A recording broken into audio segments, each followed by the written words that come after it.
put in the new timing chain, I went ahead and torqued before I torqued the bolt down. So what I had to do first off is I took off the harmonic balancer off the crankshaft.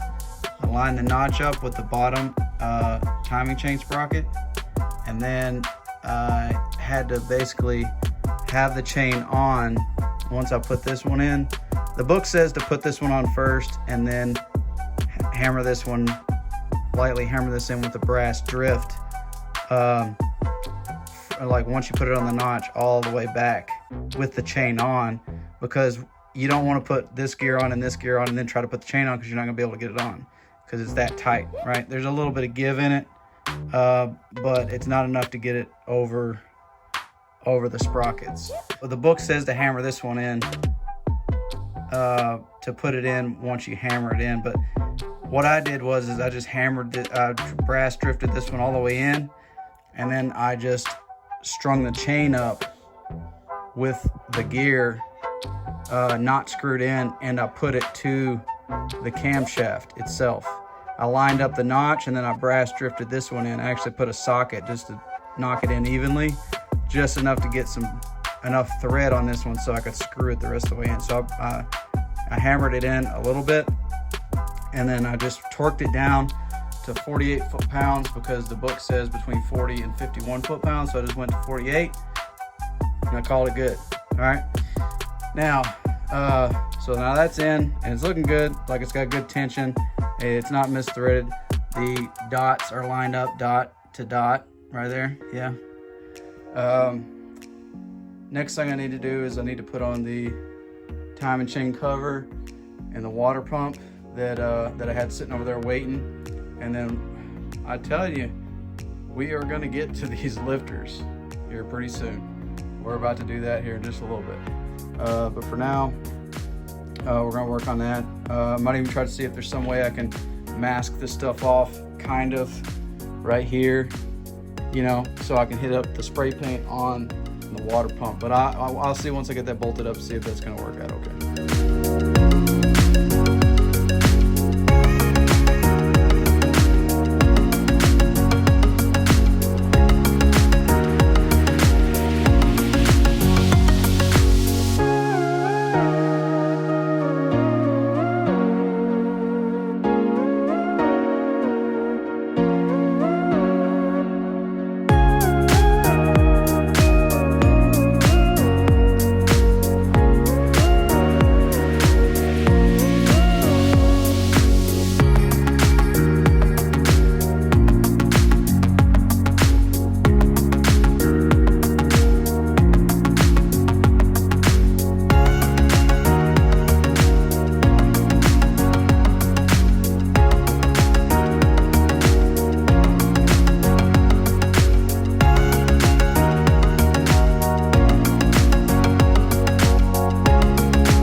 saw in the previous clip of this video, put on the water pump, the time put, and the timing cover, all the gaskets and everything, and the spray painted are black, okay? Look, I don't care what y'all say about spray paint eating at the gaskets or whatever. That's what I'm rolling with right now, okay? All right, leave your comments about how dumb that is, but I wanted it to look black. If it starts to leak, I'll deal with that, okay? But for right now, it's black. And I don't know if you noticed, but I got the lifters in there. Got the little lifter guide tray, as they call it in the manual, or lifter plate, whatever you're gonna call it. And we got the heads on. You probably just saw the time lapse. You didn't want to sit through the torque sequence of every single bolt that I was doing, but I'll run it through you real quick how I was doing that, okay? So the torque sequence is 1, 2, 3, 4, 5, 6, 7, and 8. Now, this may sound crazy. I know you guys think metal gaskets, you're not supposed to ever tighten it and then loosen it back up. However, the manual says, and I'll just show you in case you don't believe me, right here, 99 and 2000 through 2008, torque it to 37 foot-pounds. Loosen one full turn. Yes, loosen one full turn. And then retorque it down to 22. I know it's already sounding crazy, but after that, tighten an additional 90 degrees and then tighten an additional 90 degrees. Of course, in between each one of these steps, you're doing this by the torque sequence, okay? That should go without saying for some of you guys who put on a head or two, okay? So basically, go in torque sequence 37, go in torque sequence, loosen one full turn, and in torque sequence, put it to 22 foot-pounds. In torque sequence, tighten an additional 90 degrees, and then again, in torque sequence, tighten an additional 90 degrees. Now, I was kind of trying to show you guys, and I don't know if it showed up on the time lapse or not. I know it moves pretty quick and everything, but this is the guy I was using right here, angle meter. Basically, you just put it on there. You set it to 0. Like if you move it, you can have this bar, my breaker bar, line up with that 0 right there. And then it's lined up with 90 because that was my last turn as I turned it all the way to 90.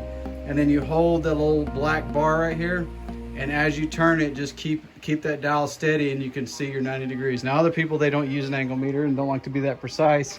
And what they'll do is just guesstimate 90 degrees, but I'm trying to be as precise as possible. So I went out and spent the extra $13, $14 and got me an angle meter just so I knew that I'd be good to go, because I'm probably gonna be doing other stuff like this and I may need to use that angle meter.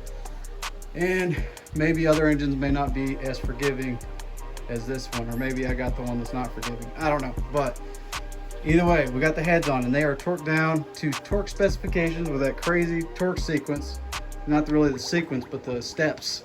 But we got it done exactly as the book says to do it. Now, next thing that we're gonna do is I'm gonna put it, you'll see me put on the gaskets for the lower intake, and then we'll get some lifters going, or some push rods going. Finally, we can get them down from down there, give them another wipe down, and put on the rocker arms and the push rods. That's what I've been looking for. That's been waiting for, to get those. Once those are going on, I know it's getting pretty dang close. Next thing you know, we'll get the valve covers on. We're ready to drop it back in. But once I get this thing assembled, it's gonna sit on the engine stand for maybe a day or so, because I want to. This is the best time that anyone can have, if they have the time and the will, is to get in there and wash out that engine bay. And then I'm gonna tighten up the looms on there, and then make sure I don't want to be spliced wires and stuff like that. I did notice some of the stuff was heated and cracked up, so I'll show you guys that, and then I will fix that. It's going to be, I'm not going to use some real high-tech loom or anything, but I'm going to take some electrical cloth tape that's coming in now. I don't go to the store as much anymore. I just order my stuff and it comes here. And I'm gonna get in there and dress up the engine bay as best I can. You know, might as well, because you know all the stuff's out of the way. So I'm obviously not gonna pressure wash the ECU, but we'll get that buttoned down. But for right now, we'll do the lower intake, push rods, and rocker arms.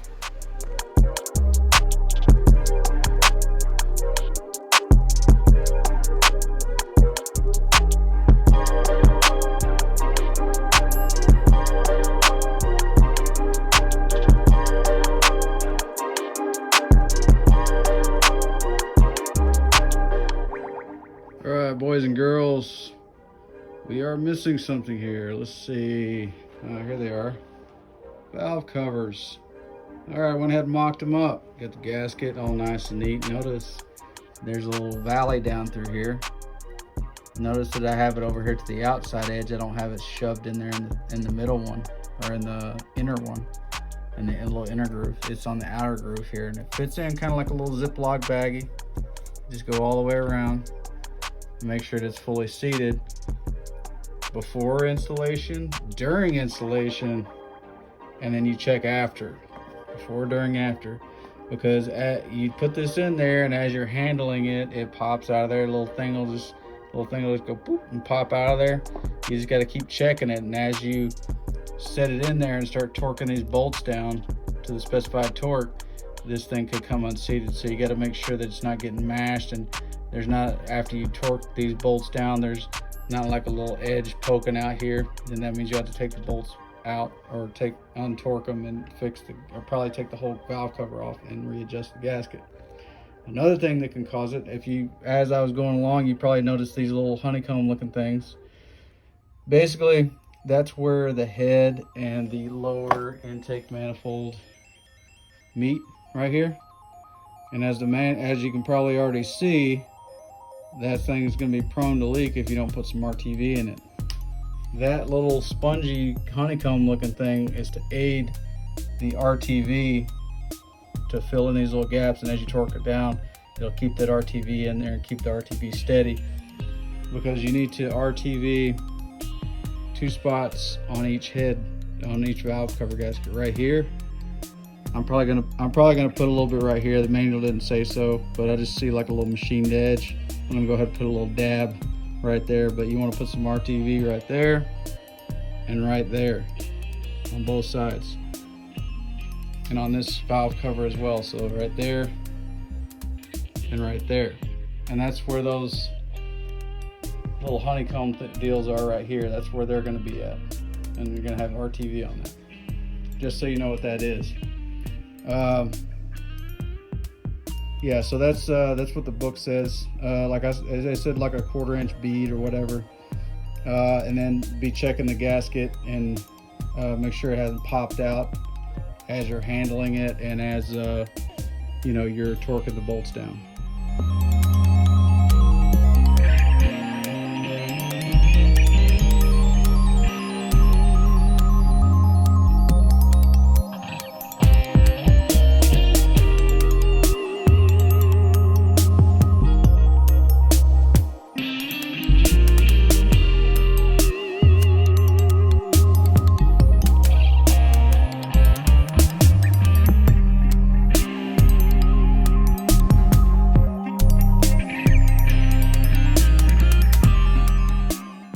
So as you guys witnessed, you saw me put the valve covers on there, and as you can see, it appears as if the valve covers had seated pretty evenly, and thank you for giving me a nice color of blue to go with the black and the silver.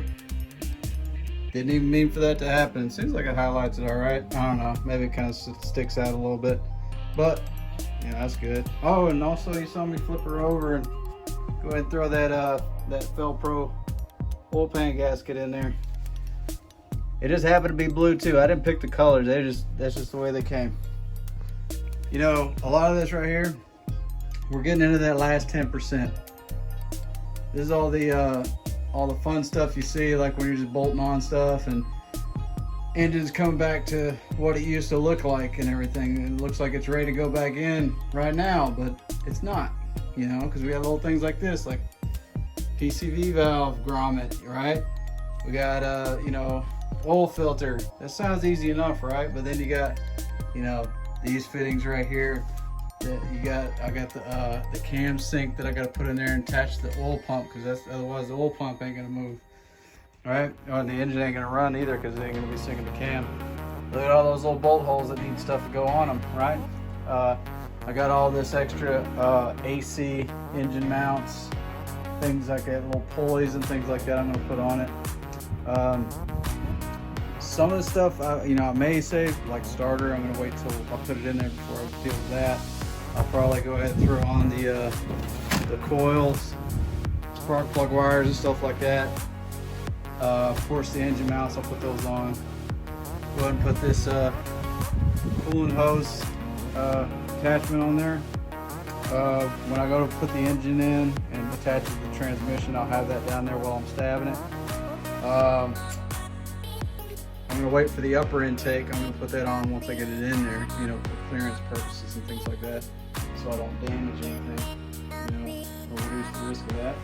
Got an AC compressor down there in a little bucket, just trying to keep it out of the way from kicking around.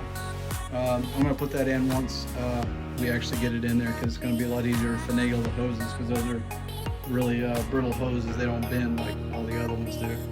And then we got a couple of odds and ends. I got the hoses for this all stowed away so I'm not kicking it around over here. Yeah, I'm not the best at spray painting. You know, I could have sanded this off and painted it, but I just really wanted to paint it black so it was a little bit better protected and a little bit cleaner. You know, I was actually thinking of going so far as painting these letters red. I still might do that. I might even just hand paint them, because it's a lot easier just to hand paint it than, you know, mask everything off and stencil it and everything. But let me know what you guys think. You may not care. You may just say, I just want to see if it runs. That's fine. I do too. That's what I'm waiting on. But we are getting close to it. This is where the impatience comes. This is a lot of where the mistakes come, because the last 10%, like I keep saying, you know, it's all that little stuff, and we start getting impatient because this little stuff, these little hoses and stuff, is going to eat up a lot of time, and we're going to want to start rushing through things and cutting corners, you know, and the next thing you know, we forget to put engine oil in it. I've seen that happen before. You know, somebody happy-go-lucky trying to hurry up and start the engine so they can get that cold start going. They forget to put engine oil in there, and that ain't no 3.0 liter that we rebuilt from, you know, the motor that was in there. It was like a something like a $14,000 LS motor, and blew it up, or he seized the engine because he forgot to put engine oil in it. You know, so I don't want to do that. Even though this ain't an LS engine, but I put a lot of time into it, so I don't want to do that. You guys have any questions about today's video? Just hit me up. Hit me up in the comments. Instagram, Facebook, MickeyBobby1 on Instagram. I'm trying to go by the manual and off of what I used to know and what I'm trying to remember. So just let me know if you have any questions about that. Other than that, that's a wrap for today's video. We'll be posting these little by little. I'm going to try not to post any kind of boring stuff like me just washing the truck and stuff like that. I know some of y'all like to watch it. I mean, if you guys want to watch it, I can time lapse it, and you guys can watch a time lapse car washing. But if you do have a suggestion for, you know, maybe the next build or the next video or anything like that, leave it in the comment section. But that'll be pretty much it for today, and I'll see you guys later.